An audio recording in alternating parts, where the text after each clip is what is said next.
Monsieur Sarkozy, je vous ai écouté dérouler vos théories contre les délocalisations. J'ai été déçu, très déçu. Rien de neuf dans le ciel français dans lequel les nuages menaçants continuent de s'amonceler, même après votre intervention. Veuillez excuser mon style de cutéreux un peu rustre, mais pour ce qui est des délocalisations, vous êtes complètement à côté de la plaque, honorable président. Pas un mot sur les conséquences de la spéculation structurelle des taux de change, qui est l'un des principaux facteurs des délocalisations, puisqu'elle est incitative financièrement par des primes spéculatives substantielles aux délocalisations. Vous n'êtes d'ailleurs pas le seul dans l'ignorance, Monsieur Sarkozy. Il en va de même pour Monsieur Hollande, Monsieur Bayrou, Madame Le Pen, Monsieur Dupont-Aignan, Monsieur Mélenchon, Monsieur De Villepin, ainsi que pour tous les autres candidats à cette présidentielle.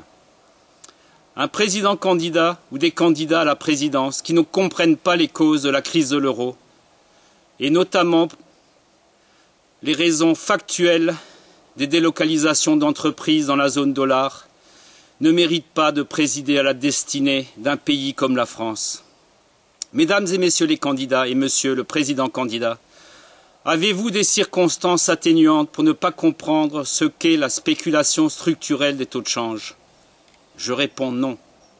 Messieurs les économistes, avez-vous des circonstances atténuantes pour ne jamais avoir informé les politiques sur les conséquences de la spéculation structurelle des taux de change sur l'économie française, dans les médias, la presse, la radio et la télévision?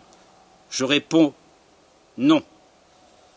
Messieurs les journalistes spécialisés en économie, avez-vous des circonstances atténuantes pour ne jamais avoir évoqué auprès de vos auditeurs la spéculation structurelle des taux de change et les conséquences qu'elle induit? Je réponds non. Le candidat cutéreux auvergnat d'origine alsacienne est-il le seul dans ce pays à comprendre des mécanismes structurels essentiels de l'économie internationale qui nuisent à la zone euro? Si oui, c'est extrêmement préoccupant.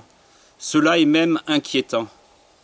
Quoi qu'il en soit, Monsieur Sarkozy, vos mesures ne changeront rien au déclin de la nation. Elles sont insuffisantes pour préserver les intérêts de notre pays.